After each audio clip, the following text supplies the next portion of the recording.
is Jane. I'm Russell. 42 years old na sa kasalukuyan. Nais ko lang din magbahagi ng kwento noong panahong binata pa ako at nasa kainitang edad. Kumbaga, easy-go-lucky. Kung saan may party, disco o fiesta ay naroon ako. Graduate na ako ng college noon, pero wala pa sa plano ko ang maghanap ng trabaho. Medyo nakakaangat naman kasi kami sa buhay, kaya naman hindi ako nagmamadali na maghanap buhay. Lalo at nag-iisang anak ako at tagapagmana ng mga ari-arian ng aking mga magulang. Isang araw noon, nagkayayaan kaming magpipinsan na mag-outing. 5 magkakapatid sina papa ko. Tapos ang isa sa mga ate ni papa ay nasa Qatar nakatira. Bale doon na talaga sila nanirahan kasama ng 2 niyang anak. Iyon ay sina Melvin at Agatha. Nagsabi sila sa akin na uuwi raw sila ng summer para makapagbakasyon. Kaya noong umuwi sila sa amin ay nag-aya kaagad ng outing. Inimbitahan nila ako pati na rin sina Joey, Karen, Jessie at Joy. Mga pinsan rin namin na narito lang sa Pinas. Bale iyong sina Melvin at Agatha lang ang mga balikbayan. Sumapit ang araw ng outing, dala ko ang van ni Papa. Meron kaming mapaglalagyan ng mga baon at gamit na dadalhin. Pagkarating ko roon sa bahay nila Melvin ay agad akong bumusina. Pinagbuksan naman ako ni Manong Loloy, ang caretaker nila roon.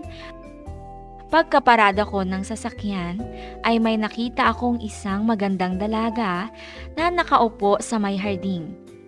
Sa itsura niya ay mukhang foreigner talaga siya. Mukha siyang Indiano o yung may dugong Bombay. Hindi kaputian pero maganda talaga ang mukha at makinis. Matangos ang ilong at maganda ang hubog ng katawan. Naka-spaghetti sando lang siya at talagang nagmamalaki ang kayamanan sa harapan. Para naman hindi maging awkward ang eksena, kaya agad na akong bumati. Hi, good morning. Bati ko pa. Sabi niya naman, "Hello, who are you?" Napasabi na lang ako sa isip ko. Sabi ko na nga ba spokening dollar ito. Sabi ko naman sa kanya, I'm Russell, cousin of Melvin and Agatha. Sabi niya naman, I'm Nashka, Agatha's best friend. Nice meeting you, Nashka. Are you ready to go to beach? Yeah, actually I'm quite excited. Okay, I'll leave you for a while.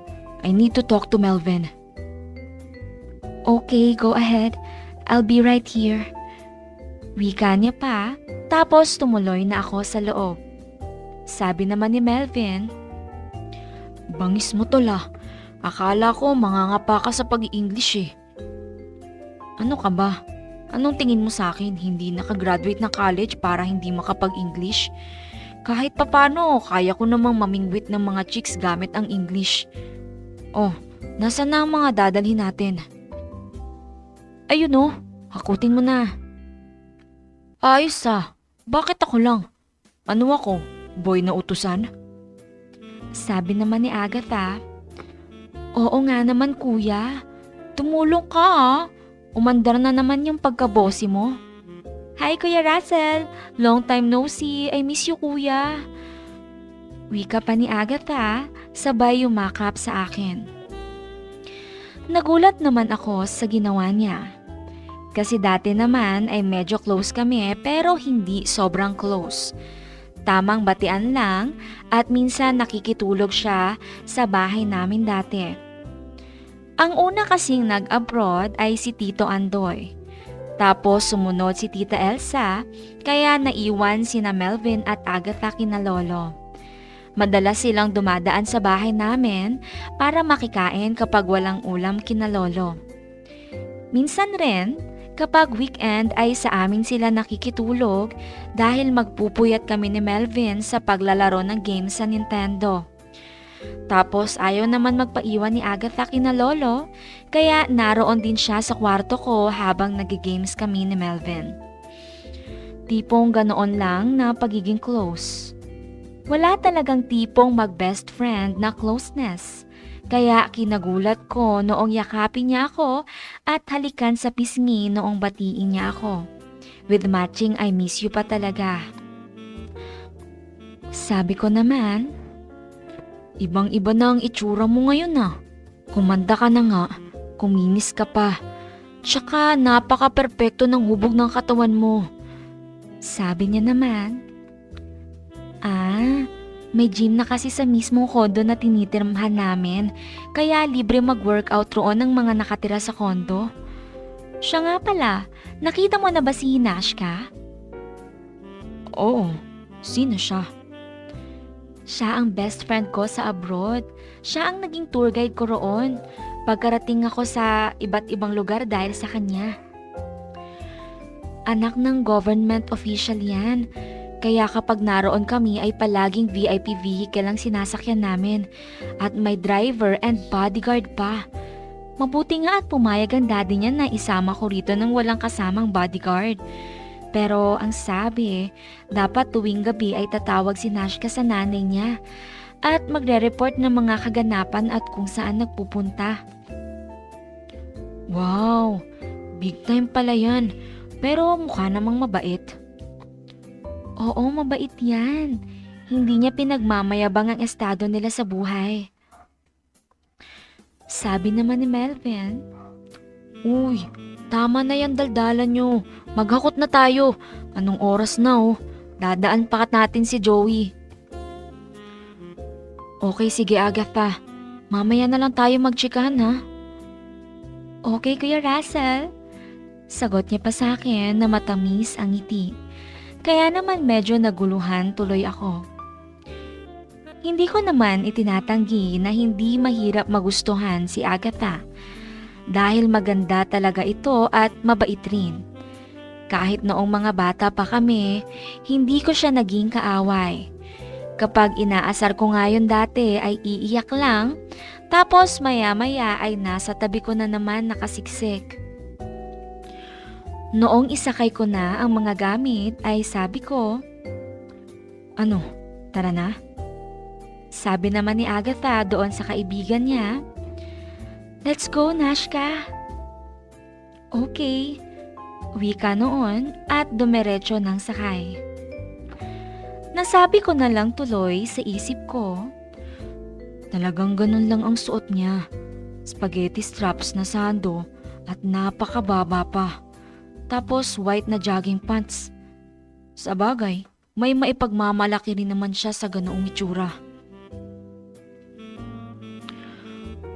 Kuya, umalis ka dyan.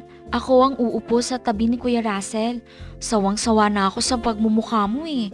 Ikaw na lang palagi ang katabi ko. Wika ni Agatha. Sabi naman ni Melvin, Hala siya, ako natuloy na kuya niya ang pinagtabuyan. Pinagtatabuyan ka agad, kuya? Pinapalipat lang naman kita ng upuan. Sige na, dito ka na sa gitna. Tabi na kayo ni Nashka.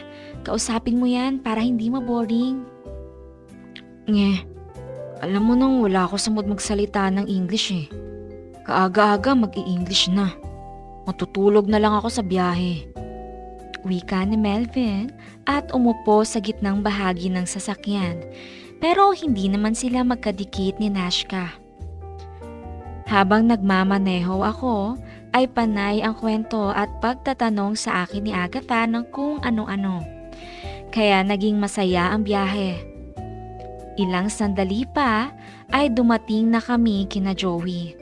Naroon na rin sina Karen, Jessie at Joy. Agad nagsisakay ang mga iyon. Tapos si Agatha ang nagpakilala sa kanila kay Nashka. Mabuti at mukhang kursunada ni Joey si Nashka, kaya siya ang bumangka sa pagtatanong at pagkukwento kay Nashka gamit ang salitang English. Nakikinig lang ako sa kwentuhan nila. Pero sa tuwing napapatingin ako sa rear mirror, ay nakikita kong tumitingin rin sa akin si Nashka nang nakangiti. Alam ko ang mga ganoong tingin na may kasamang pahiwatig. Ibig sabihin, kursonada niya ako. Para kasing sinasakyan niya lang ang pagkukwento ni Joey para hindi mapahiya. Pagkarating sa resort, ay agad na kaming naghakot ng mga gamit. Mabuti at nakapag-book na pala ng unit sina Melvin. Kaya ready na ang tutuluyan namin.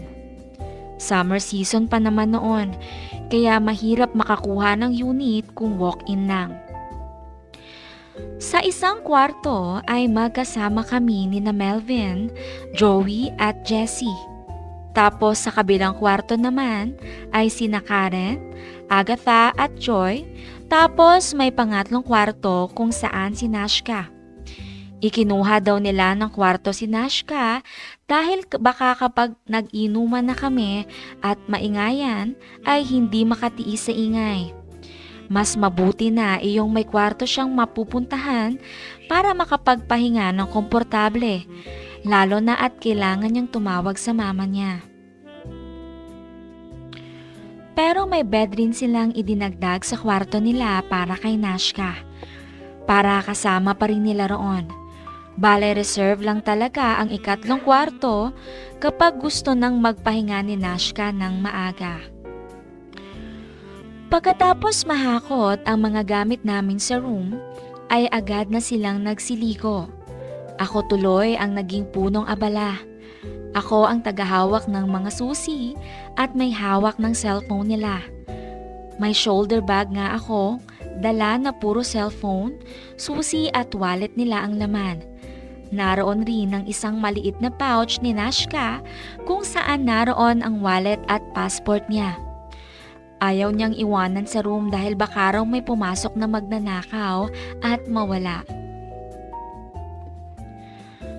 Habang abala sila sa paliligo, ay naroon lang ako sa cottage namin. Tapos saglit akong umalis para mag-order ng buko salad na nakalagay sa mismong baon noong buko. Tapos nakita ko si Nashka na naroon lang nakaupo sa may tabing dagat. 2 maliliit na piraso ng tela lang ang suot niya. Kaya naman malinaw na makikita ng lahat ang kurba ng kanyang katawan. Tinawag ko siya at pinakita ko ang buko. Malawak naman ang pagngiti niya at tumayo. Habang papalapit sa akin ay malinaw kong nakikita ang mga umaalog na bagay. Para nga akong nahipnotismo noon dahil nakatitig na lang ako roon na tila ba sinusundan ko ang bawat pag-alog noon. Pagkalapit niya ay sabi, "Enjoying the view?" Sabi ko naman, "Oh, I'm sorry. I don't mean to stare long. It's just that you're so beautiful and with perfect body." "Don't worry, it's okay. And I'm glad that you enjoyed what you seen. Can I have one?" Wika niya sabay nguso sa buko. Yes, here." Wika ko, sabay abot sa kanya ng isang buko. Agad naman siyang umupo sa tapat ko at nagsimulang kumain. Matapos ng ilang subo ay tumingin siya sa akin na seryoso ang mukha. Sabi niya, "Russell, can I make a request?" Sabi ko naman, "What's your request?" "Can you please not order any food with pork?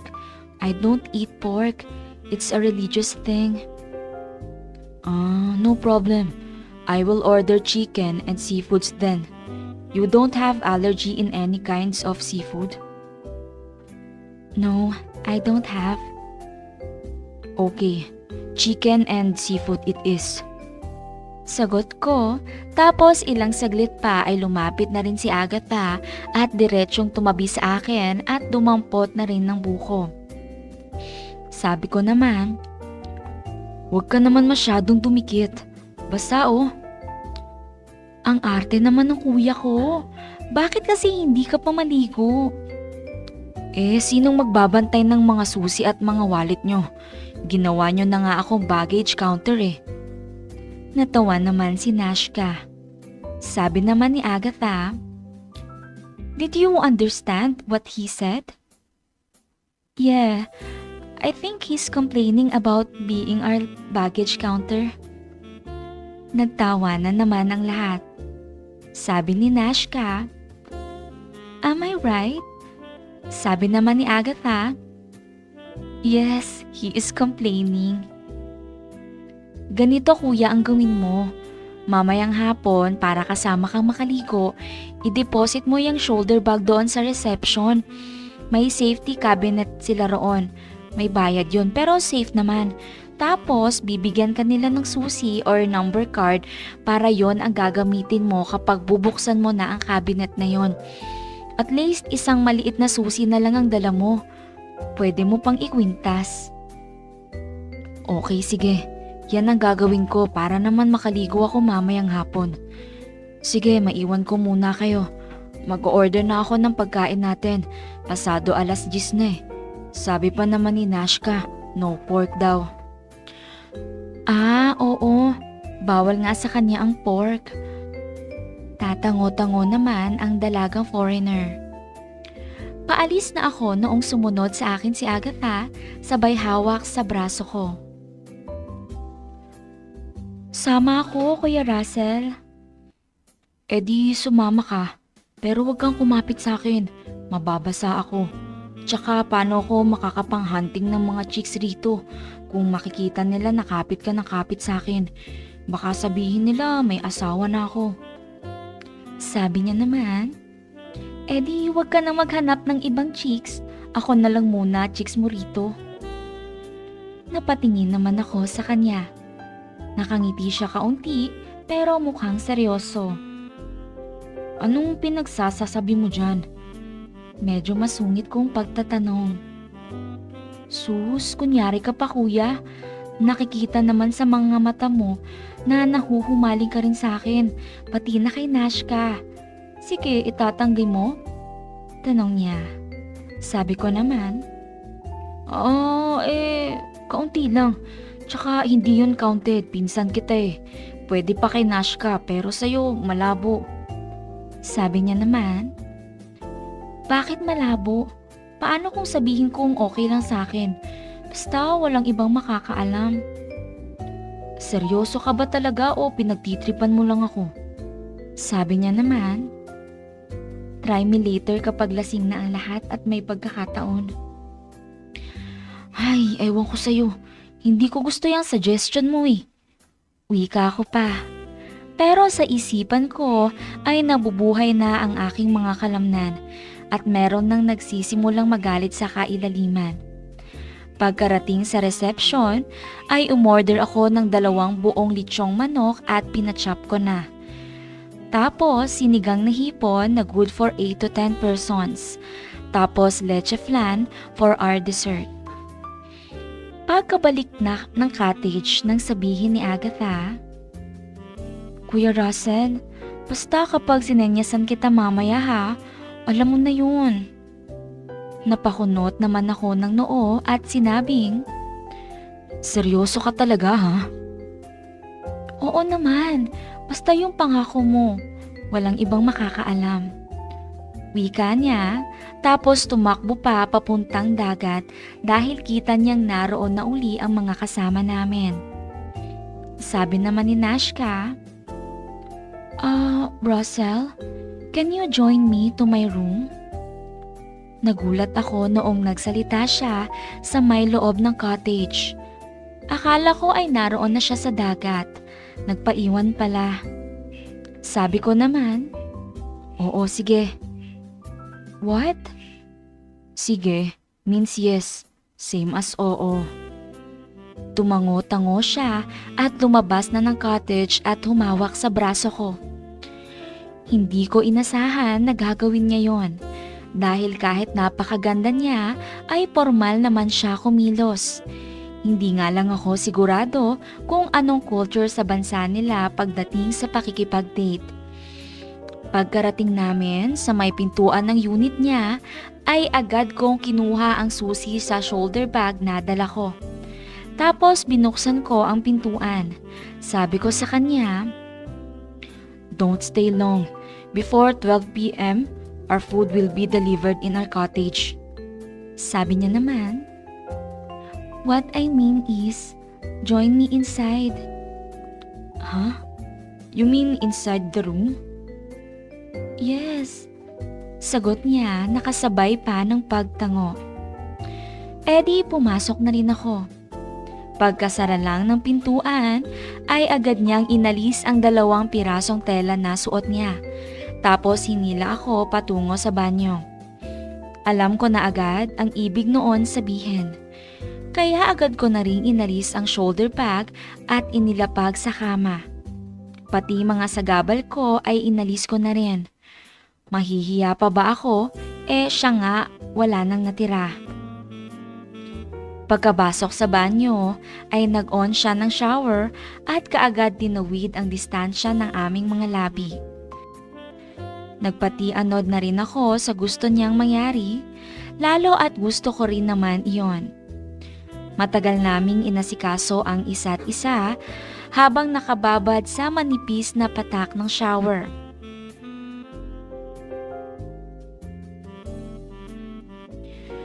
Makalipas siguro ang kalahating oras ay lumabas na kami. Akala ko ay tapos na, hindi pa pala. Sabi ko sa kanya na kailangan ko nang bumalik sa cottage dahil baka dumating na ang delivery ng pagkain.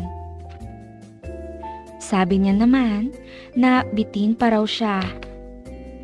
Bilisan na lang daw namin kaya pinagbigyan ko na lang din uli. Pagkatapos lang noon ay nagbihis na ako at naunang bumaba. Pagkarating sa baba ay nagtungo na muna ako sa reception at nagtanong kung anong oras darating ang food na order ko. Ang sabi naman ay 30 minutes pa raw. Tumango lang ako at bumalik na sa cottage. Naabutan kong naroon na ang mga kasama ko. Sabi naman ni Agatha, "Saan ka galing, kuya?" Sa reception. Tinanong ko kung anong oras darating ang pagkain natin. 30 minutes pa raw. Si Nashka nasaan? Inihatid ko kanina sa kwarto niya. Magbabanlaw na raw at magpapahinga kaunti. Sabi naman ni Joey, "Akala namin sinamahan mo ng magpahinga eh." Naku, loko kayo. Baka maipasalvage ako ng tatay nun. Sagot ko pa nang hindi makatingin sa kanila ng diretsyo dahil guilty rin. Tapos nagtawanan na sila. Ilang saglit pa ay dumating na rin si Nashka. Nakabihis na ito at matino ang damit. Tapos mukhang galing umidlip. "Did you sleep?" Tanong ni Agatha. "Yeah, I feel tired so I took a nap." "That's good." "Kuya Russell, ako rin magbibihis na muna. Tara, ihatid mo ko sa taas." Sabi ko naman, Heto ang susi. Kita naman namin ang pintuan ng unit nyo. Sumigaw ka na lang kapag may masamang loob na lumapit sa'yo." Sumimangot naman siya at sinabing, "Pag si Nashka hinahatid mo, tapos ako ayaw mo?" Sabi naman ni Karen at ni Joy, "Tara na Ate Agatha, sasama na kami sa'yo. Magbibihis na rin muna kami." Sabi naman ni Melvin, "Ako rin, magbibihis na. Tara Joy at Jessie, magbanlaw na tayo para fresh na pagdating ng pagkain." Nagsialisan na nga silang lahat at kaming dalawa na lang ni Nashka ang naiwan. Tumingin siya sa akin sabay ngiti. Sabi niya, "Russell, thanks for the fun. I enjoyed it. And I also needed that. It's been a while since I broke up with my boyfriend." Sabi ko naman, How long have you been single? 3 years already. Sa isip ko naman, Kaya siya sabik na sabik sa kalinga. tatango-tango na lang ako sa mga sinasabi niya. Tapos sabi niya, "Can you sleep with me in my room tonight?" Sabi ko naman, Okay, no problem. ngumiti naman siya ng matamis tapos ibinalik na ang tingin sa dagat. Ilang saglit pa ay dumating na ang mga pinsan ko. Halos wala pang 5 minuto ay dumating na rin ang pagkain namin, kaya naman agad na kaming nagkagulo. Gutom rin sila dahil sa pagod sa matagal na paglangoy. Matapos makakain ay nagsimula kaming mag-inuman. Doon lang din mismo sa cottage, kahit pa mainit ay ayos lang, mahangin naman. Tapos noong sumapit ang 3:00 ng hapon ay nagsiligo na kami sa dagat. Hindi naman naliko si Nashka, kaya siya at si Joey ang naiwan sa cottage, nagkukwentuhan. At sila na rin ang nagbabantay ng shoulder bag na may lamang susi at mga wallet namin. Habang nasa dagat kami ay panay ang yakap sa akin ni Agatha. Hindi iyon napapansin ni Melvin dahil panay ang langoy noon na para bang sabik na sabik sa dagat. Ganon din ang iba naming mga pinsan na babae. May paminsan-minsan na napupunta ang kamay ni Agatha sa bagay na iniingatan ko. Sabi ko naman, Uy, wag. Baka makita tayo ni kuya mo. sabi niya naman, lasing na si kuya ko at kita mo naman, naroon siya sa malayo at tumalangoy. Kaya hindi niya malalaman kung nasaan namamasyal ang kamay ko. Sabi ko na lang, Agatha, napapansin ko sa'yo na kakaiba ang kilos mo ngayon. Parang gusto mong magrebelde kaya ka nag-wild. Anong meron? kasi Kuya Russell, ikakasal na ako. Ha? Talaga? Kanino naman?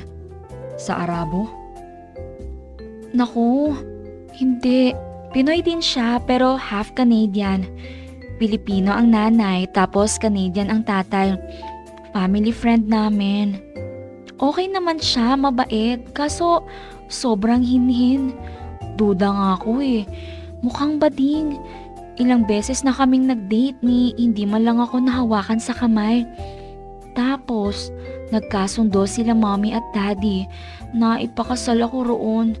Tapos sa Canada na ako titira. Sakto rin na may inaplayan ako sa Canada at natanggap ako. Kaya automatic, magiging citizen na ako roon. Kailan ang kasal? At saan? Dito sa Pinas, after 6 months ay babalik kami rito. Kasabay na rin sila mommy at mga magulang ni Jerome, yung fiancé ko. Ganun ba? Sa tingin ko ay ayos lang naman yun. Mas okay na ang lalaking mahinhin kaysa mapanakit. Tsaka kung mabait naman, matututunan mo rin yung mahalin pagdating ng araw. Lalo kung may anak na kayo. Basta turuan mo lang din ang sarili mo na magpahalaga para pahalagahan siya. Oo kuya, alam ko yun. Kaso meron akong lalaki na gusto eh. Kaso hindi pwede. Bakit naman kasi hindi pwede? May asawa na ba siya? O ayaw sa'yo? Hindi ganon kuya. Kaya hindi pwede dahil magpinsan tayo. Diretso niyang wika. Napalunok naman ako ng laway sa sinabi niya. Ha? Ako talaga? Bakit ako? Manhid ka rin kuya no? Bata pa ako, crush na kita. Kahit palagi mo akong inaasar. Palagi mo naman akong pinagtatanggol kay kuya at sa mga umaaway sa akin sa school.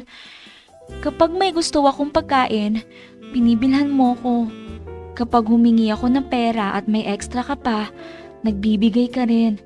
Kaya anong dahilan para hindi kita magustuhan? Pakiramdam ko ay ikaw ang superhero ko nung bata pa tayo. Mas madalas mo pa akong ipagtanggol kesa kay kuya. Duwag naman kasi yan. Kaya sana kung ano man ang hilingin ko sa'yo, ay wag mo nang tanggihan. After naman nito ay hindi mo na ako makikita pa sa matagal na panahon dahil sa Canada na ako titira. Sabi ko na lang, okay, kung yan ba ang magpapagaan ng pakiramdam mo. Tapos biglang lumapit sa amin si Melvin, sabi niya, heart to heart talk yan ah, hulaan ko. Tungkol na yan sa pagpapakasal niya sa lalaking half Filipino at half Filipina. Wika noon, sabay tawa. Sinabuyan naman siya ni Agatha ng tubig.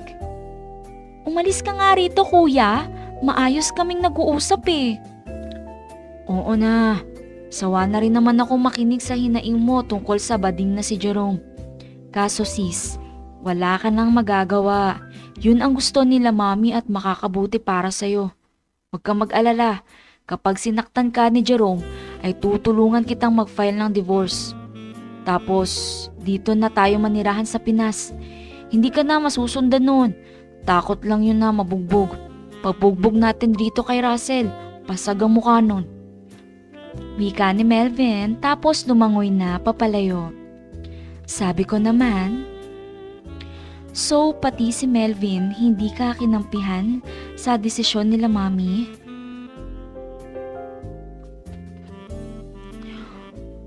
Oo, sumang-ayon lang din siya. Hindi ako pinagtanggol. Kaya nga sana hindi na lang ako sumama sa abroad. At least dito kasama kita. Nandyan ka palagi para ipagtanggol ako. Sana lang talaga hindi tayo naging magkamag-anak, no? Magpapaampon na talaga ako sa'yo habang buhay.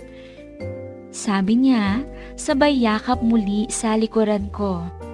Sabi ko naman, ay, hindi ko alam kung paano kita matutulungan, Agatha. Pasensya ka na. Sabi niya naman, ayos lang. Kailangan ko lang ang kalinga mo habang narito pa ako. Ayos na yun sa akin. Handa na akong harapin ang kasal ko. Basta't mauuna kitang makasama. Kinagabihan noon ay doon pa rin kami nag-inuman sa cottage. Tapos bandang alas 9 ay sinabi kong lumipat na kami sa kwarto naming mga lalaki dahil marami ang lasing mula sa ibang cottage na basta na lang pupunta sa cottage namin at sinasabing gustong magpakilala kay Nashka at Agatha. Mabuti nga at umaatras naman kapag ako na ang lumalabas ng cottage namin at makikitang mas malaki ako sa kanila.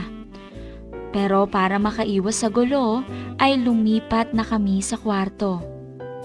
Nakita kong lasing na si Nashka.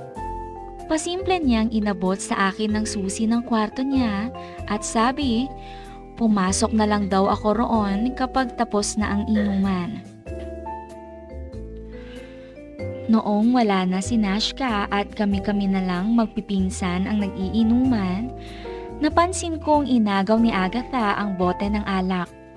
Siya na raw ang magtatagay. Napansin kong may ilagay siya sa bote na parang pulbos. Nagtaka ako at nag-alala dahil baka lason iyon. Noong titigan ko siya ay umiling-iling lang siya sa akin. Patuloy ang tagay niya sa mga kasama namin. Noong ako ang tinagayan ay nagtaka ako dahil wala iyong naman. Pero sumenyas siya nang inumin ko lang daw kahit walang laman. Kaya ginawa ko na lang din ang utos niya. Makalipas lang siguro ang 15 minuto, sabi ni Melvin, lakas ng tama ko ah. Siguro dahil pagod ako sa kakalangoy maghapon. Wika noon. Tapos humiga, saka humilik na. Ganon din ng iba naming mga pinsan, pati mga babae. Sabi ko sa kanya, ano yung inilagay mo sa alak? Sabi niya naman, pampatulog. para makatakas na tayo. Tara na sa kwarto namin. Ilak lang natin ang pinto. Agad na siyang tumayo at inalak nga namin ang pinto. Lumipat kami sa kabilang kwarto. Sa kwarto nilang mga babae at pagkarating roon ay doon na naganap ang bagay na mali. Pero nagiging tama dahil sa aga ko kay Agatha. Nakikita kong masaya siya sa ginagawa namin dahil nagpapasalamat pa nga kahit nasasaktan. Makalipas ang 2 oras ay nakatapos na rin kami. Sinabi ko sa kanya na matulog na siya roon at babalik na ako sa kwarto naming mga lalaki para hindi kami paghinalaan. Sasabihin ko na lang na inihatid ko siya dahil lasing na. Pagkabalik ko sa kwarto ay nakaramdam na ako ng pagod at antok. Mukhang hindi ko nakakayaning pumunta pa sa kwarto ni Nashka para magbigay kalinga. Kaya natulog na rin ako agad. Sasabihin ko na lang kinabukasan na nalasing ako kaya hindi ako nakapunta sa kwarto niya. Kinabukasan ay ako ang unang nagising. Pasado 9:00 pa lang doon. Tulog na tulog pa silang lahat. Kaya naisipan kong puntahan si Nashka sa kwarto niya. Sakto naman na nagising siya pagkapasok ko. Sinabi kong nalasing ako kaya hindi ako nakapunta noong madaling araw. Sabi niya naman na ayos lang. Pwede naman bumawi kahit umaga na.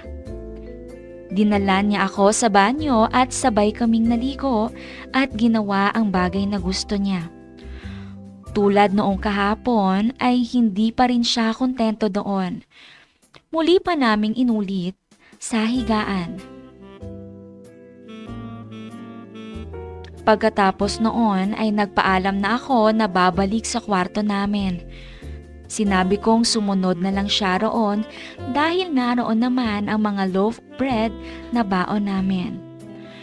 Magpapainit na lang ako ng tubig sa electric kettle.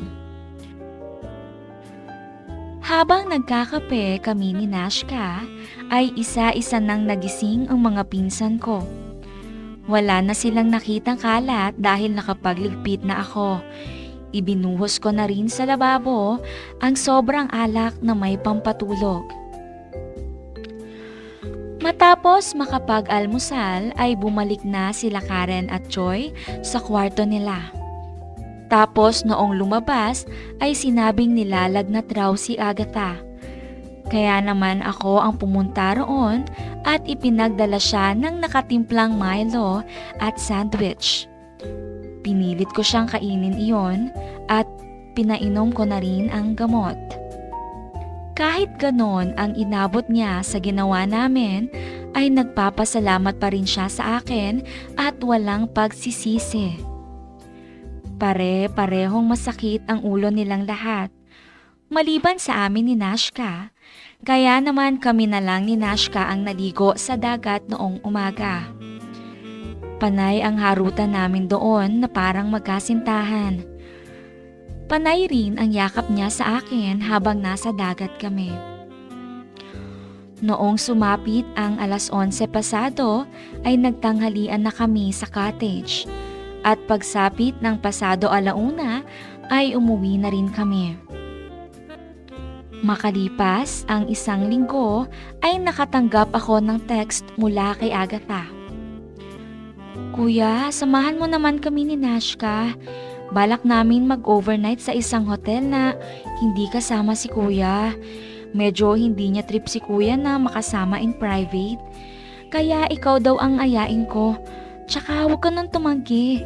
Sinabi niya sa akin na maraming beses na kayong may ginagawa sa resort. Ikaw ha? Matinik ka talaga. Pasimple ka lang. Sige na, sumama ka na. Dahil sa sinabi ni Agatha, kaya naman wala na akong nagawa. Kinahapunan ay sinundo ko sila sa bahay nila. Wala roon si Melvin. Gumala raw kasama si Joey. Mukhang magbabar ang dalawa. Pagkarating sa hotel ay kumain muna kami at nag-inuman. Panay ang biro sa akin ni Agatha tungkol kay Nashka. Alam din daw ni Nashka na may gusto sa akin si Agatha. Wala rin iyong problema sa kanya dahil hindi niya naman ako boyfriend. Tsaka sa bansa nila, uso ang ipinapakasal sa mga pinsan lang din. Kadalasan nga raw roon ay fixed marriage sa magkakamag-anak. Kaya nga hindi rin sila makapag-asawa ng gusto nila. Ang magulang nila ang masusunod. Nabanggit rin sa akin ni Agatha na si Nashka ang magiging maid of honor sa kanyang kasal. Kaya pala ganoon sila ka-close dahil alam nila ang sikreto ng isa't isa at walang nililihim. Hanggang sa maging kakaiba na ang topic ng aming usapan. Nagulat na lang ako nang biglang pumatong sa mga hita ko si Nashka, habang nasa harapan pa namin si Agatha at hindi pa lasing. Pero, ang mas ikinagulat ko, noong mag-alis na rin ng mga sagabal niya si Agatha para hindi raw ako mahiya. At tinawid na ang mga distansya ng aming mga labi. Habang si Nashka naman ay may ibang ginagawa sa bandang ibaba ko. Pakiramdam ko ay ako na ang pinakamaswerteng lalaki sa balat ng lupa. Dalawang magagandang dilag ang sabay na nakakasama ko sa paggawa ng masarap na bagay. Sa buong magdamag, ang pinagkaabalahan lang namin ay kumain, magkwentuhan kaunti at bigyan ng kalinga ang isa't isa. Kinabukasan ay hapon na kami umalis sa lugar na iyon. Sobrang pagod at puyat ako. Makalipas ang 2 araw, ay muli na silang bumalik sa abroad. After 6 months, ay bumalik sila, pero kasama na ang mga magulang. Dumating na rin ang buong pamilya ng fiancé ng mapapangasawa ni Agatha, kaya hindi na kami nagkaroon ng pagkakataon na mapagsolo. Pero si Nashka ay ilang araw din na sa bahay namin nakitulog. Nagpapasundo siya sa akin ng gabi, tapos iyahatid ko lang uli kinabukasan ng maaga para hindi mahalata na umalis siya. Pero si Agatha ay hindi makalusot dahil bantay sarado na siya ng mga magulang niya at ng fiancé niya.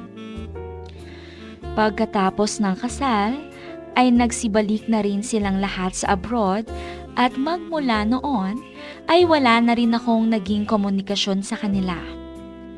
Hanggang dito na lang po, Miss Jane, ang kwentong ito. Naway magustuhan ito ng inyong mga tagapakinig. Magmula nung lumuwas ng Maynila si Rolling, nagpalipat-lipat na siya ng trabaho. Naging laborer ng construction, kargador sa palengke, at pahinante sa truck na nagde-deliver ng bigas. Pero sa kabila ng lahat ng hirap, ay pakiramdam niya ay parang palagi pa rin kapos ang kita niya para sa kanyang pangangailangan. Hindi naman siya magastos o maluho na tao. Sa katunayan niyan, kapag nasa boarding house lang siya kumakain, ay nagkakasya na lamang siya sa isang pirasong inihaw ng tuyo. Tapos nagsasaing na lang din siya gamit ang lutuang deuling para mas makatipid.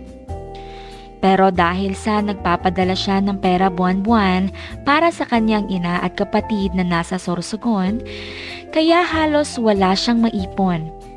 May utang pa nga silang binabayaran sa kanila. Kasama na roon ang inutang nila para ipangpamasahe niya para makaluwas ng Maynila. Isang araw, habang nakatambay siya sa bahay ng boarding house nila ay tumating ang kaboardmate niyang si Erickson.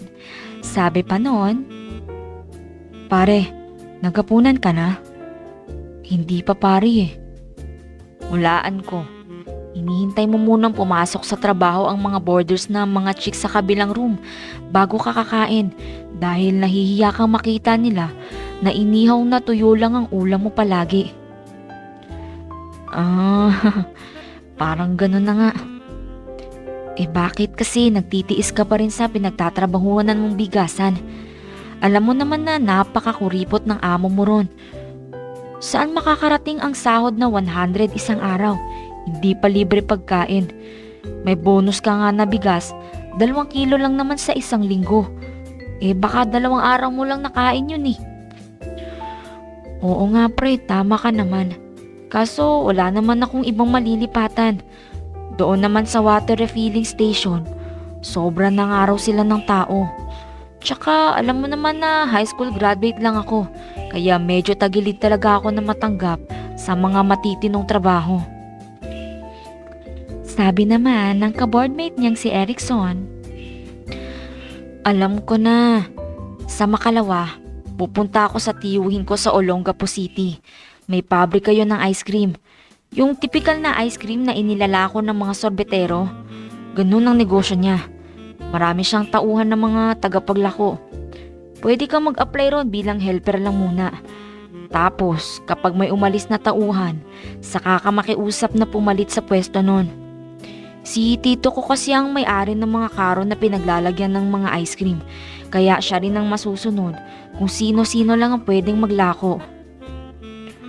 Uy, ayos yan pare ah.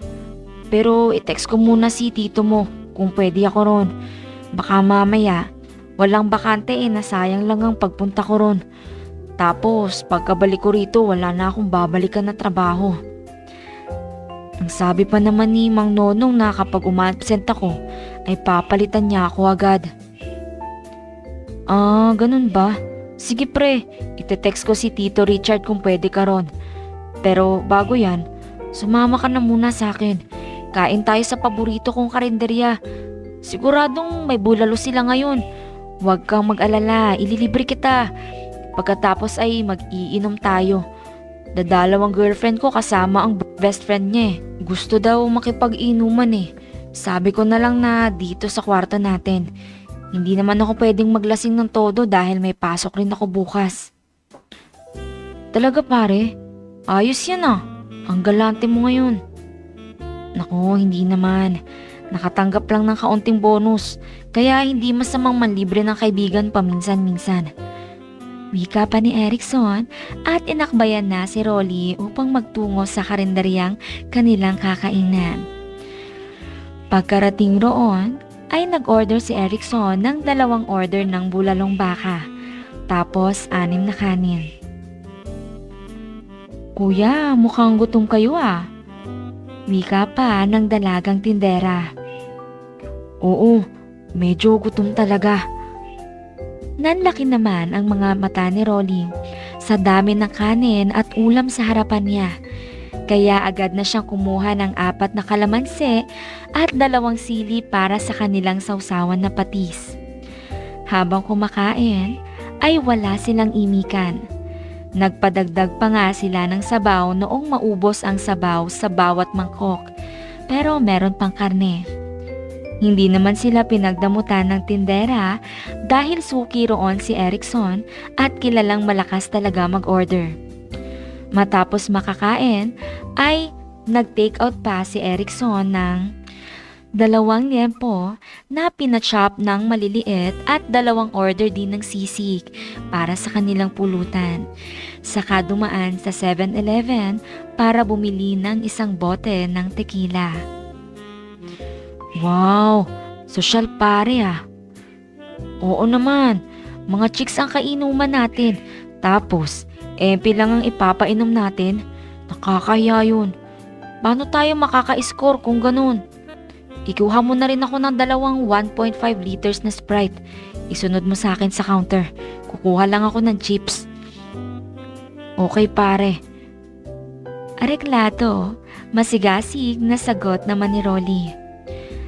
Pagkarating sa bahay, ay agad silang nagsiliko dahil paparating na raw ang 2 bisitang dilag. At noong makatapos maligo ay inabangan na sila sa baba ng kanilang boarding house. Pare, si Lisa girlfriend ko. Si Ali naman, best friend niya.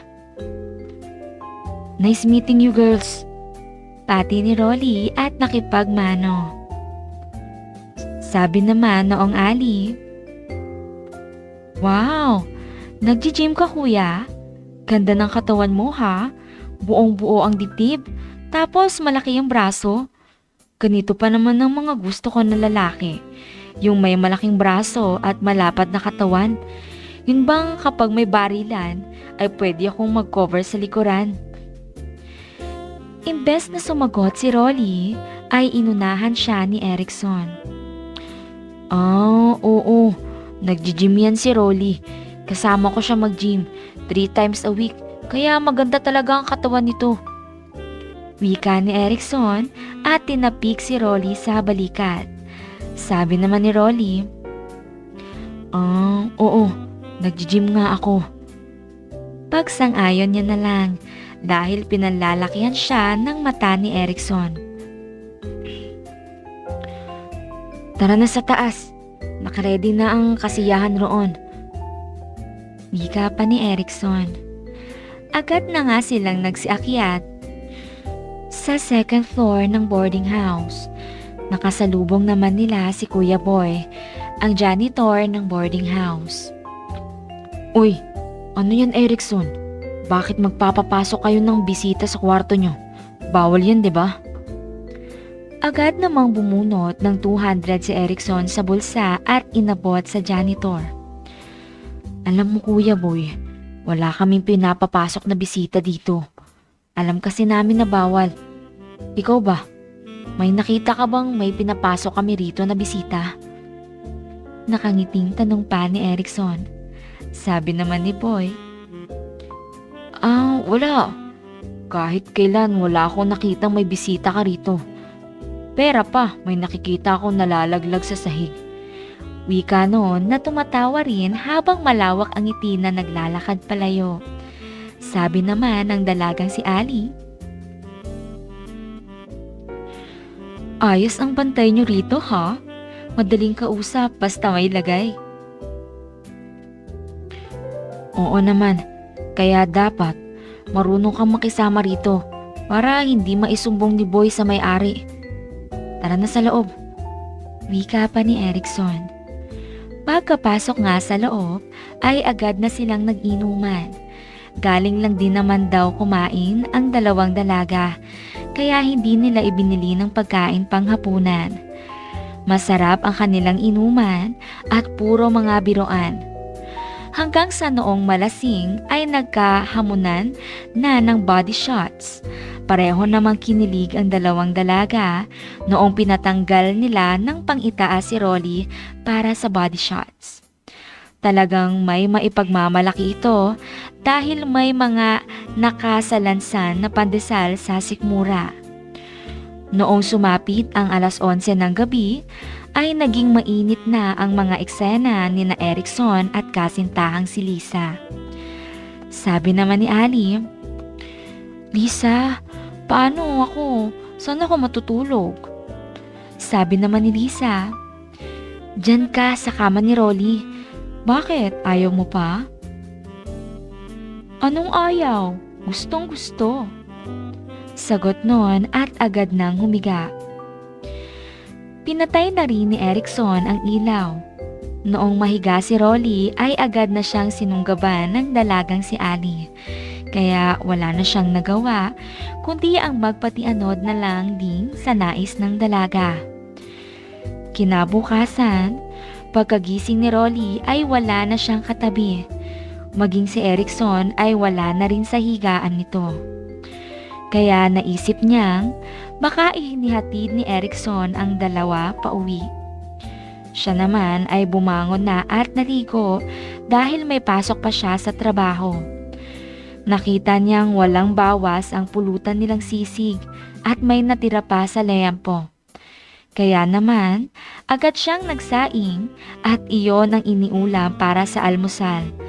Naglagay na rin siya ng kanin sa Tupperware at kaunting sisig para sa kanyang pantanghalian sa trabaho. Kinagabihan, nakahiga siya sa higaan nang dumating si Erickson. "Uy, Rolly, mag-impake ka na. Nakausap ko na kanina si Tito Richard. Tamang-tama raw, nagsisante siya ng helper kasi panay ang pagbabar sa gabi. Tatamad-tamad na rin at hindi na ginagawa ng maayos ang trabaho." "Ah, ganun ba pare? Kailan tayo pupunta roon?" "Bukas na agad. Huwag ka nang magpaalam kay Manong Nonong.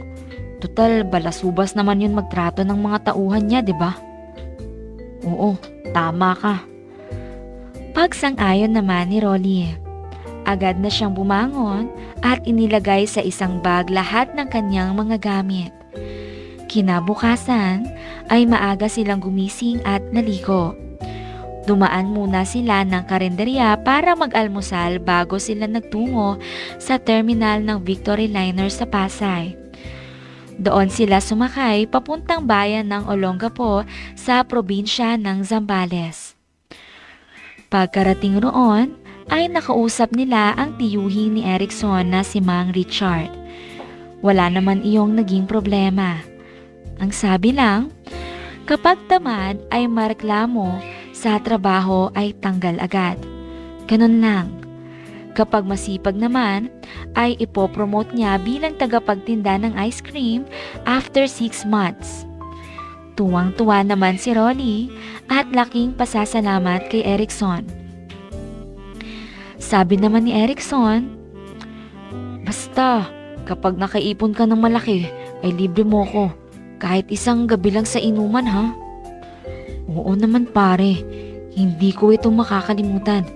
Maswerte talaga ako at ikaw ang naging ka-boardmate ko."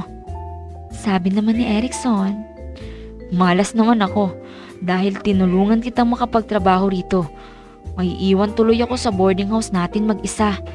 Tapos ang papalit sa'yo ay balasubas at magnanakaw. Ay, ewan ko. Baka bayaran ko na lang ng buo ang kwartong iyon. Tapos sasabihin kong si Lisa ang ka-boardmate ko roon para open siyang matulog roon anytime." Mahabang wika pa ni Erickson. Matapos ng kaunting kwentuhan, ay agad rin nagpabili ng alak si Mang Richard dahil natuwa ito na dinalaw ng pamangkin na si Erickson.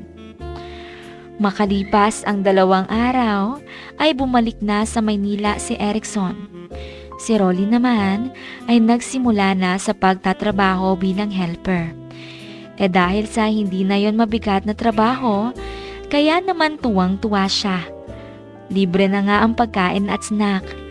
Libre pang kumain ng ice cream at anlikain din ng ice cream, lalo at hindi madamot ang amo niyang si Mang Richard. Lumipas ang 6 na buwan, dahil sa kasipagan at kalinisang ipinapakita ni Rolly, ay na-promote nga siya bilang tagapaglako ng ice cream. Kumuha na ng ibang helper si Mang Richard dahil maglalako na nga si Mang Rolly. Sa araw-araw niyang paglalako ay iisang ruta ang kanyang pinupuntahan. Umaabot ng 2 hanggang 3 araw bago siya makapagpaubos ng kanyang kargang ice cream. Hindi rin siya pwedeng mag-iba ng ruta dahil kanyang-kanya sila ng area na sakop. Kapag pumunta siya sa ibang area, ay mapupunta na siya sa teritoryo ng ibang kasama niya. Kaya kailangan maghanap talaga siya ng mga suki sa kaniyang area. Tuwing naglalako, siya ay may napapansing isang bahay sa dulo ng isang kalye. Dead end na iyon. Kaya kapag napapagod siya, ay doon siya minsan nagpapahinga habang kumakain din ng ice cream na ipinapare sa tinapay na binibili niya sa isang paboritong bakery. May nakikita siyang isang bahay roon na maganda, pero mukhang walang tao. Tapos mukhang nakakatakot pa dahil dulo na nga iyon at may malaking puno ng mangga na katabi. Siguro sa 2 buwan niyang pagdaan-daan doon, ay palaging walang tao. Hanggang sa isang araw noong huminto siya roon at nagulat dahil mukhang bagong pintura ang bahay. Nabawasan na rin ang mga sanga at dahon ng puno sa tabi. Tapos may lumabas ng isang napakagandang talaga. Nagsabit ng basura sa labas ng gate. Napalingon iyon sa kanya. Tapos sinabing, "Kuya, saglit lang ha. Huwag ka muna aalis dyan. Bibili ako." "Okay po, ma'am." Sagot niya naman. Ilang minuto pa ang lumipas nang bumalik na iyon dala ang isang tumbler. "Kuya, halagang 200 pesos. Mapupuno na ba to isang lalagyan ko?" "Oo naman, ma'am." "Sige po, pabili ako." Wika noon at iniabot ang tumbler. Sa totoo lang, hindi naman kalakihan ng tumbler na yon. Kahit sa halagang 100 ay pwede na nga iyon. Noong iniabot niya ang tumbler pabalik ay agad naglabas ng kutsara ang dalaga at nagsimulang kumain. "Wow! Ang sarap po kuya ng langka flavor ah. Ikaw po ang nagtimpla nito?" "Opo, ma'am." "Naku, wag mo na akong tawaging ma'am. Parang magkasing edad lang naman tayo eh. Jamie na lang ang itawag mo sa akin. Ikaw, anong pangalan mo?" "Rolly, ma'am." "Ay, Jamie pala." "Rolly, daan ka palagi rito ha. Mahilig kasi ako sa ice cream. Bata pa kasi ako ay palagi na akong binibilhan ng tatay ko nito mula sa suki naming sorbetero. Hindi namin trip ang mag-ice cream sa grocery. Mas gusto namin ng ganitong local ice cream lang. Tsaka para makatulong na rin sa mga sorbeterong katulad nyo." "Wow, salamat po Ma'am Jamie ha." "Paano Rolly? Asahan kita bukas ha? Same time din." "Oo Jamie." Sagot naman ni Rolly. Naabot langit ang tuwa dahil kahit unang beses pa lang nilang magkausap ng dalaga ay parang kaibigan na ang turing nito sa kanya. Napalunok pa siya ng laway habang pinagmamasdan ang dalaga na naglalakad papalayo. Napakaputi kasi ng mga hita nito at binti. Nalitaw na litaw dahil sa maiksing short na suot. Dahil sa naranasan ay tila nabuhay ang dugo ni Rolly, kaya ipinagpatuloy niya ang kanyang paglalako. At sa kabutihang palad ay napaubos niya ang kanyang kargang ice cream. Bale, ikalawang araw na kasi noon kaya kaunti na lang din. Kinabukasan ay ganun uli. Pagkarating niya roon ay nagpatunog lang siya ng kalembang at agad nang lumabas ang dalaga. Naka-t-shirt ito. Pero halatang walang suot sa loob at maiksi uli ang shorts.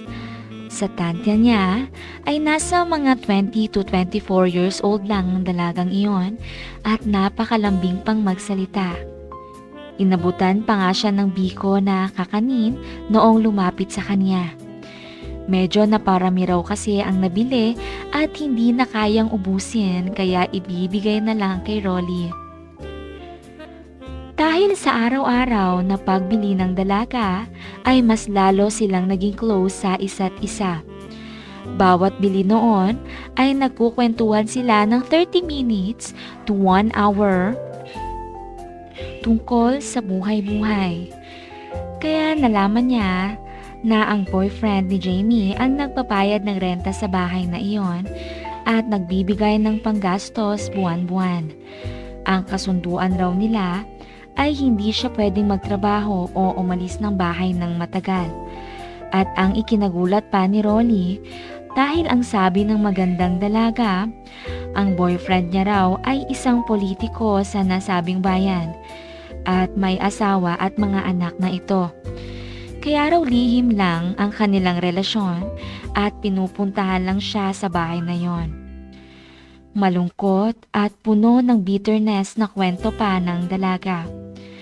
Pero kahit ganon ang sitwasyon nito, ay hindi naman bumaba ang tingin rito ni Rolly. Hindi rin siya nakaramdam ng pandidiri. Sa totoo nga, tungkol sa buhay-buhay.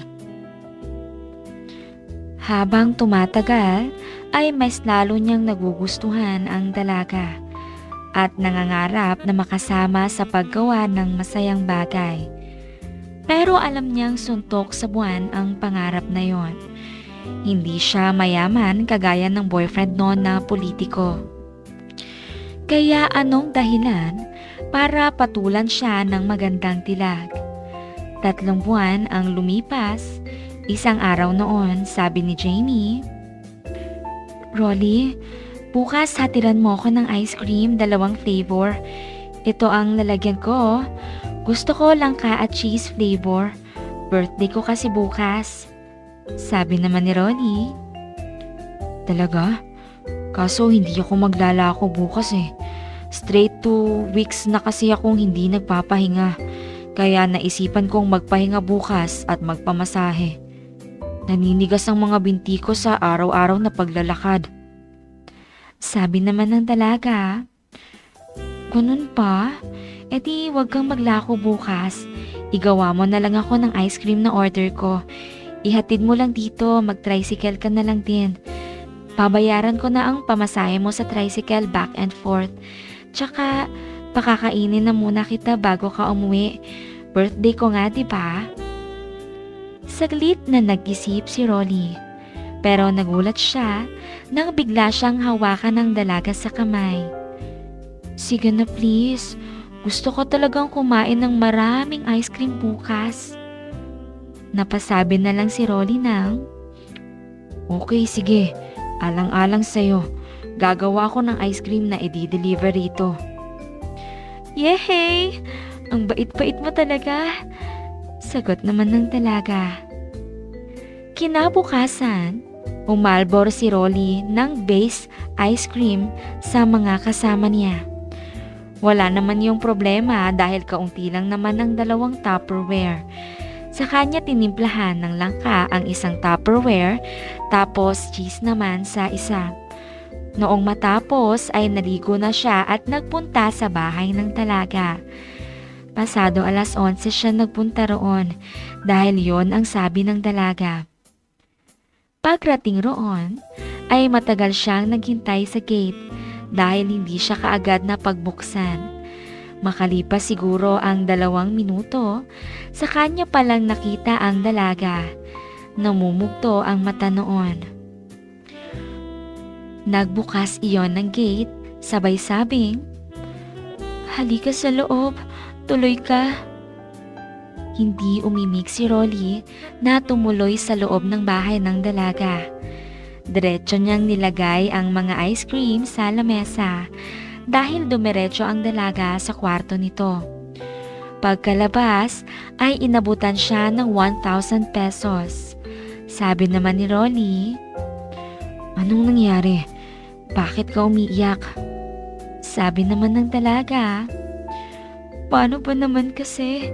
Nag-promise siya na darating sa araw ng birthday ko, pero tumawag kanina. Paalis na raw sila ng pamilya niya para magtagaytay. Birthday rin daw kasi ng anak niyang bunso at gusto ay magbabakasyon sila sa Tagaytay. Kaya 3 days sila doon. Nakakainis talaga. Palagi niya nalang inuuna ang pamilya niya kesa sa akin. Porke ba girlfriend lang ako, kaya palaging second option lang at hindi priority." Hindi alam ni Rolly kung ano ang tamang sabihin sa dalaga. Tapos ilang sandali pa ay inayos noon ang sarili at sinabing, "Pasensya ka na, Rolly. Sa'yo ko sinasabi ang lahat ng to. Tara pala, kumain na lang tayo. Baka pwedeng samahan mo akong mag-celebrate ngayon. Wala naman akong ibang bisita dahil inaasahan ko nga na darating ang boyfriend ko. Tsaka wala akong ibang kakilala rito dahil taga-iba Zambales nga ako." Sabi naman ni Ronnie, "Oo naman, walang problema. Wala naman akong gagawin ngayon. 'Di ba, sabi ko nga sa'yo, Ipapahinga ko ang araw na ito. Hindi yun magiging sayang kung ikaw ang kasama ko. Makahulugang wika pa ni Rolly. Nagningning naman ang mga mata ng dilag at dinala na siya sa kusina. Saka sila sabay na kumain. Matapos makakain ay nagbukas ng alak ang dalaga at doon nila iyon pinagsaluhan sa sala. Hindi naman sila makikita mula sa labas dahil may kataasan ng bakod at may kortina rin ang mga bintana. Naka-centralized aircon din ang bahay, kaya kahit saang bahagi ay malamig.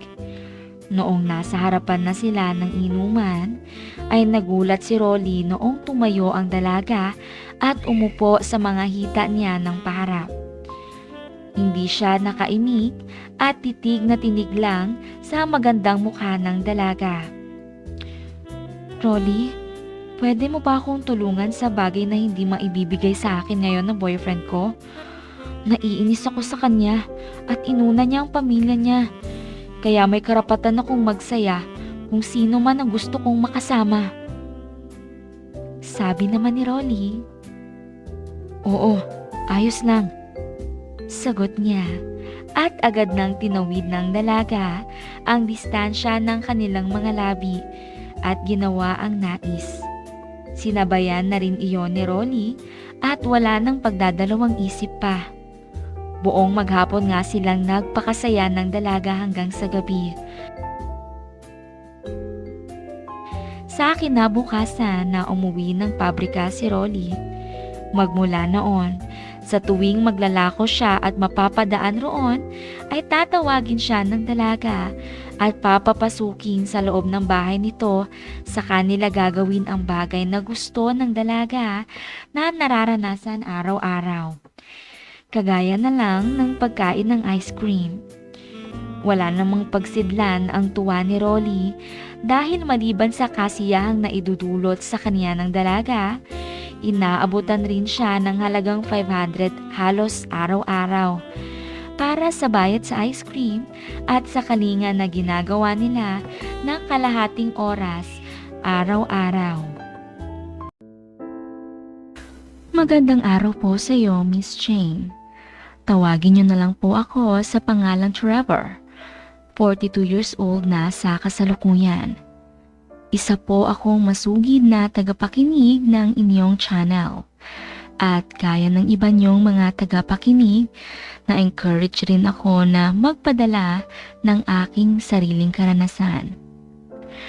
Sa buhay natin, minsan talaga ay may nagaganap na pangyayari na masasabing mali. Pero sadya nating gusto at hindi makakalimutan. Kagaya na lang nitong aking ibabahaging kwento. Naganap ito noong 2014 nang panahong ito ay nasa Abu Dhabi kami pareho ng asawa ko na ngayon si Lillian. Nakatira kami roon sa isang studio type na flat at nasa 18th floor yun. Bale sa kwartong iyon ay hindi lang kami ni Lillian ang nakatira. Kasama rin namin roon ang ate niya na si Ate Lynette at ang asawa nitong si Arnel. At ang bunso nilang kapatid na si Angie. Ang higaan namin roon ay 2 double deck. Sa unang deck ay kami ni Lillian. Ang sa ibaba, tapos ang sa upper deck naman ay si Angie, ang bunso nilang kapatid. Tapos sa 3 hakbang na distansya ay naroon na ang double deck naman ng ate ni Mrs. Tapos ang itaas na deck ay ginawa na lang nilang lagayan ng mga gamit. Dahil maliit lang talaga ang unit na iyon, kaya masasabing masikip kami. Saktong tulog lang at kaunting ikot lang sa loob ang magagawa. Para magkaroon ng kaunting privacy ay nagkurtina na lang kami sa bawat deck. Pero sa totoo lang, dinig talaga kapag isa sa couple ang may ginagawang milagro. dahil maliban sa langit-ngit ng deck, maririnig rin ang tunog na nasisiyahan dahil magkalapit lang nga ang dalawang deck at tahimik ang kwarto namin. Pero iniintindi na lang namin iyon kasi nga para makatipid na rin sa renta sa bahay. Magkasundo naman kaming lahat na magkakasama roon, lalo na kami ni Lynette na ate ni Mrs. Madalas kaming mag-chat tungkol sa buhay may asawa. Gusto na kasi niyang magkaanak. Pero ang problema ay mabisyo ang kanyang asawa. Malakas uminom at malakas rin manigarilyo. Kaya kahit maganda ang kitaan sa abroad, ay mabagal naman ang paglaki ng kanilang ipon. Makalipas ang mahigit 1 taon, ay pareho na silang umuwi sa Pilipinas. Nabuntis na kasi noon si Lynette. Sa wakas, natupad na ang kanyang pangarap, kaya masaya siyang umuwi ng Pilipinas. Kaya ang naiwan roon ay kami na lang ni Mrs. at ng bunso nilang kapatid na si Angie. Itong si Angie noong mga panahong iyon ay kaka-break lang sa boyfriend, kaya medyo broken-hearted pa. Madalas umuwi ng lasing at kung minsan ay inihahatid na lang ng mga kaibigan para makauwi sa unit namin.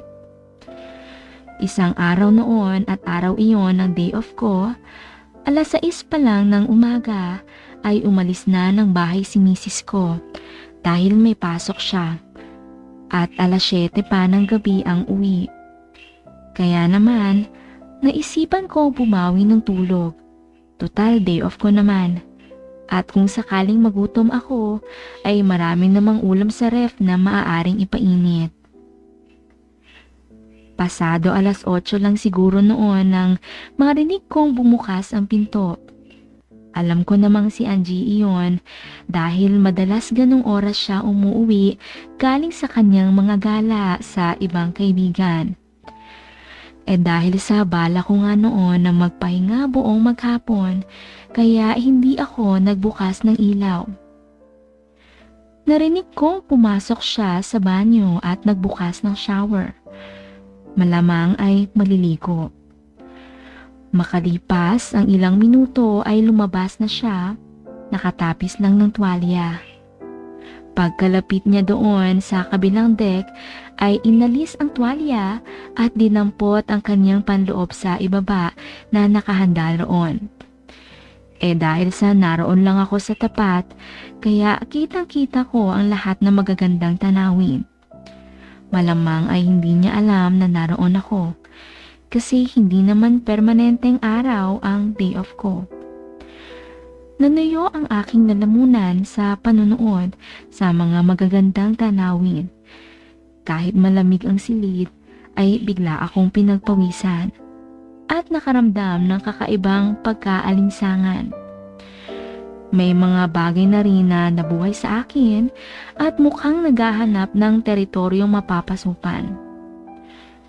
Noong makapagsuot ng pang-ibaba ay matagal siyang nagpunas ng buhok para matuyo.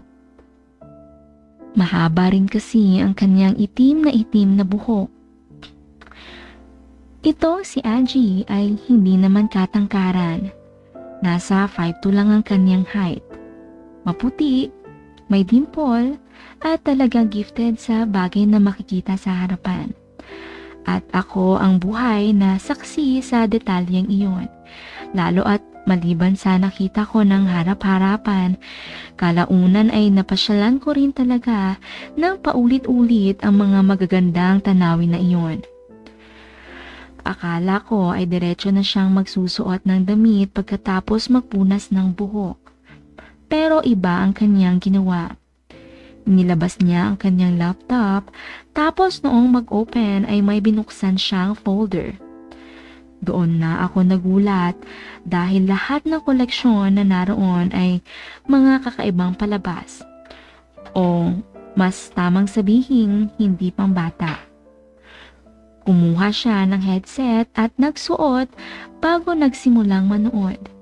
At noong magsimula na ang aksyon sa kanyang pinapanood ay sumabay na rin siya. Inalis na rin ang nag-iisang sagabal na kanyang naisuot at sinimulang pasayahin ang sarili. Halos lumuwa ang mata ko sa aking nakikita, kaya naman sinabayan ko na rin siya. Hanggang sa marating niya ang dulong kanyang inaasam. Noong makatapos siya ay natapos na rin ako. Kaya naman nakahinga ako ng maluwag.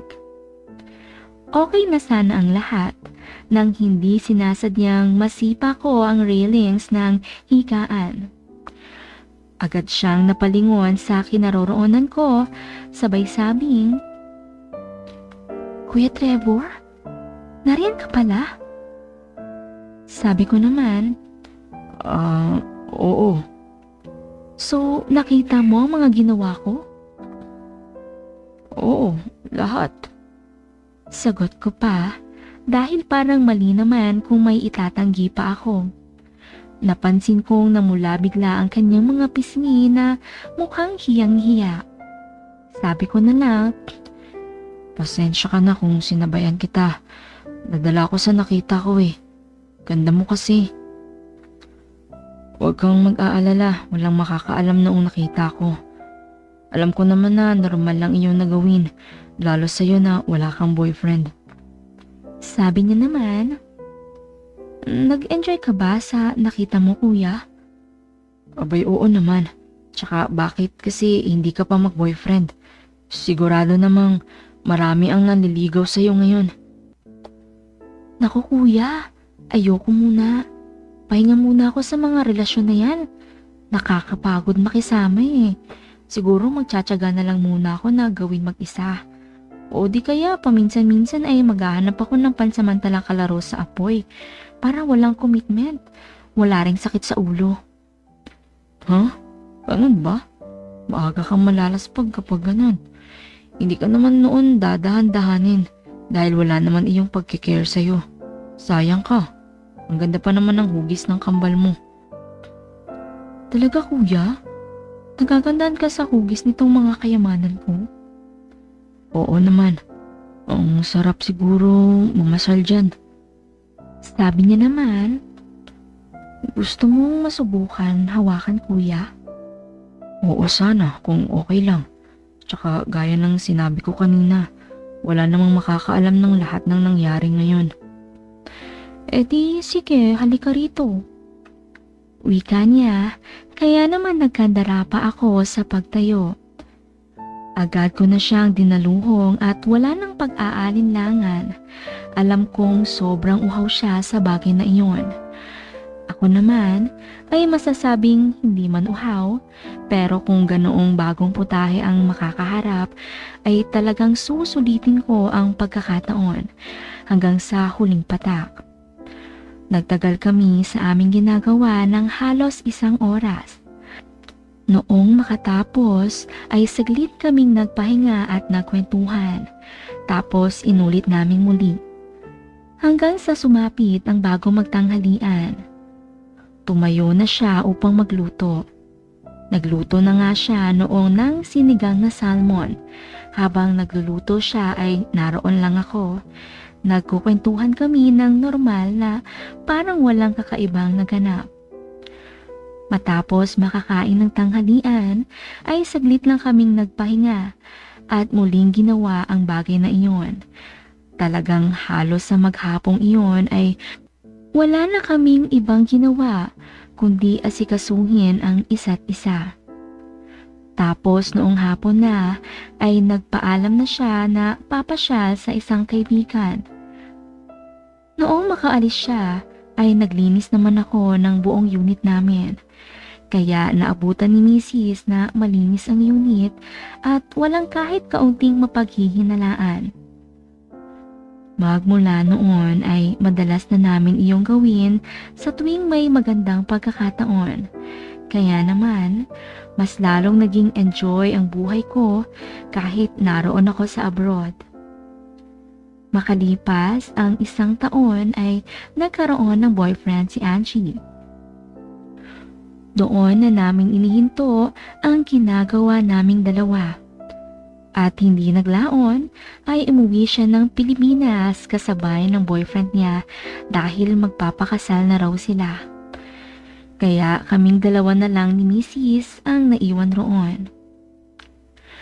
Taong 2018 ay umuwi na rin kami ni Mrs. ng Pilipinas.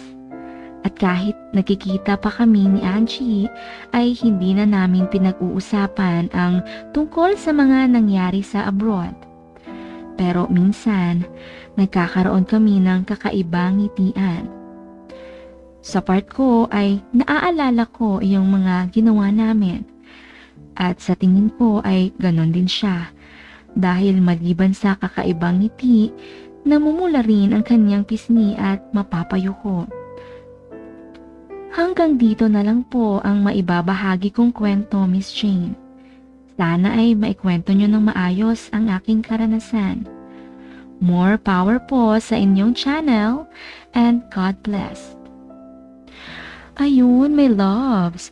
Dito na po nagtatapos ang kwento ni Sir Trevor tungkol sa kaniyang naging karanasan kasama ang kaniyang dalagang hipag noong sila ay naroon pa sa abroad. Sana'y inyong nagustuhan ang kwentong ito. At bago matapos ang video ay sana mag-subscribe ka na rin muna para makasama pa kita sa iba pang mga kwentong i-upload ko rito. Mag-iwan ka na rin ng bakas o kaunting mensahe para sa akin para alam kong nakasama kita sa kwentong ito. Siya nga pala, my loves. Kung gusto mo ring ma-feature dito ang sarili mong kwento, PM mo lang ako sa ating official Facebook page na Miss Fujiko Stories. Makakausap mo ako roon at doon mo rin pwedeng isalaysay ng buo ang iyong kwento. Sisiguraduhin kong hindi mailalabas ang totoong pangalan ng mga kasama sa kwento, lalo na ang iyong totoong pagkakakilanlan. Safe ka sa akin, my loves, kahit ano pa ang iyong sabihing sikreto. Promise. Malinaw tayo ron, ha? Salamat, my loves. See you in the next story. Bye-bye and take care.